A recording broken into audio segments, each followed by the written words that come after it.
Hello, my name is Joshua, and it's my honor to share a word with my family again. And tonight I will be starting in Psalms 127, chapter 127, starting at verse 1.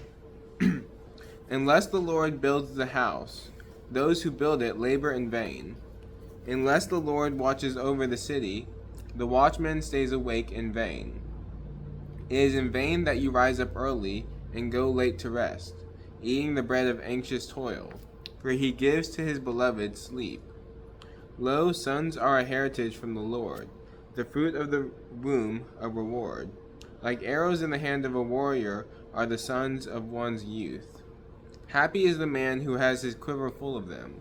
He shall not be put to shame when he speaks with his enemies in the gate. And so the main thing God wanted me to speak on was about the beginning. So it says at the beginning, unless the Lord builds a house, those who build it labor in vain. Unless the Lord watches over the city, the watchman stays awake in vain. And so it's saying there that, or it's really just as it says, if the Lord is not the one building the house, then it's in vain. So if we bring that into our lives, for example, if we are doing something that we may think is good, but it's not what God is telling us to do, then we're doing it in vain because it's not God's will for our life. So we may see something as good, but that doesn't mean it's necessarily something of God. And so there might be something God even tells us to do, and he shows us a certain way to do it, but then we see a way that we think we need to do it ourselves. And then we go to do that thing, but because it's not the way God wanted us to do it, it's in vain. And you may end up having to go back and retrace your steps, undo everything you did, and then go back to what God wanted you to do in the first place. And so it's a waste of time to do all that other stuff. It's all in vain, and it may even delay what God wants you to do. So it's important when God tells us to do something that we're doing it His way, and that we're only doing something if the Lord is commanding us to do it. Because otherwise, if it's something that we want to do ourselves, it's not going to profit. It's not going to be fruitful because it's not from what the Lord wants us to do. And for a reference, I'm going to go to Hosea chapter 8.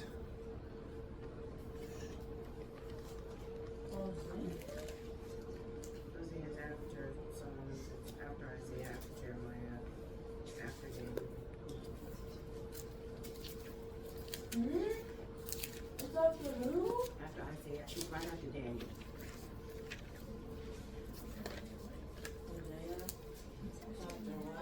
Hosea chapter 8, right? Mm-hmm. Chapter 8.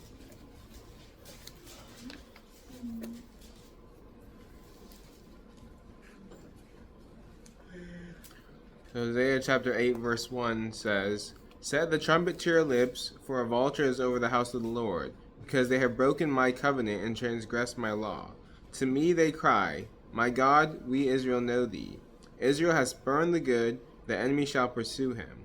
They made kings, but not through me. They set up princes, but without my knowledge. With the silver and gold they made idols, for their own destruction. I have spurned your calf, O Samaria. My anger burns against them. How long will it be till they are pure in Israel? A workman made it, it is not God. The calf of Samaria shall be broken to pieces. I'll start reading right there. That's another spot where it's saying that if it is not of the Lord, it's not going to last. And like he said here, they were making idols. So not only were they not doing what God wanted them to do, but they were making idols to worship instead of God. So they were putting something above God. Instead of keeping God at the top, they made these other things they wanted to worship, and they put those things in higher authority than God.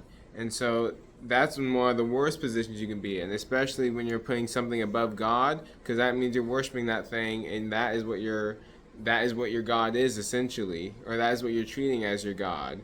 But obviously, God does not want that. Anything that you are worshiping more than God, in the end, is going to be destroyed by God. He is not what you putting anything above Him, because He is the ultimate God. He is the one and only God, really. And so it's important to remember that if we are trying to make these things that we want with the flesh and putting those things above God, they're going to be destroyed. Anything that isn't of God is in the end is going to be destroyed, which is why the only thing that really matters is what God is telling us to build on. If He's telling us to start this thing that's new, or telling us to talk to this person, whatever He wants us to do, or become friends with a person, whatever He wants us to do, He's going to make that thing fruitful. But if we're going against his will and doing something that isn't of his, it's not going to be fruitful in the end. So like we can even use a business, for example. If we have this business idea that we want to start on our own and we're doing it according to our own will, it's not going to become fruitful. Even if it is for a little bit, in the end, it's not going to be fruitful because we're not getting anything, because we're not storing up treasures in heaven. We're just getting these earthly things. But if there's a business that God wants us to start, or a ministry that God wants us to start, and we go into that ministry letting God flow through us and doing it according to his will, that is what's going to be fruitful. Whether it's fruitful in bringing more lives to Christ, or whether it's just simply you obeying him and storing up treasures in heaven. Whatever it is that he has you doing is going to be more fruitful than what you're going to do with your fleshly desires. And so it's important to not just do something because you think it's good, but do something because you know it's God that is telling you to do it. Because, like I said before in the past verse, if it's not of God, then you're doing it in vain. And for anyone who doesn't know what vain means, it means producing no results or useless. And so pretty much whatever you do in vain is useless. So if it's not of God, it's useless. It's not going to be producing any results. And for the last verse, we're going to go to John chapter 10.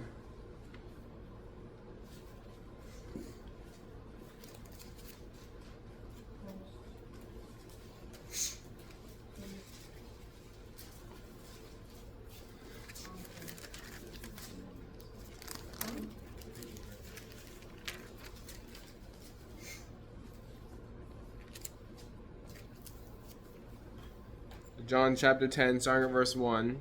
Truly, truly, I say to you, he who does not enter the sheepfold by the door, but climbs in by another way, that man is a thief and a robber. But he who enters by the door is the shepherd of the sheep. To him the gatekeeper opens. The sheep hear his voice, and he calls his own sheep by name and leads them out. When he has brought out all his own, he goes before them, and the sheep follow him, for they know his voice. A stranger will not follow, but they will flee from him. A stranger they will not follow, but they will flee from him, for they do not know the voice of strangers. And here it's saying that the sheep of God, the sheep of God hear his voice, so they only follow him, meaning that they don't follow some other person or some other shepherd from some other pastor. They only follow their shepherd, and in our case, that is God. And it even says here, they don't even move according to their own will. They only move when the shepherd tells them to move, or when they hear the shepherd's voice. And so if we truly want to be like the sheep of the Lord, that means we can't even move until the Lord tells us to. We shouldn't be moving of our own accord. We should be moving when God tells us to move. Not when someone else tells us to move, not when we want to move ourselves, but when God tells us to move. Because the sheep, at least the ones who are smart, aren't trying to go somewhere without the shepherd leading them, because they know, or whether they know or not, if they try to go somewhere on their own, they're going to end up getting in danger.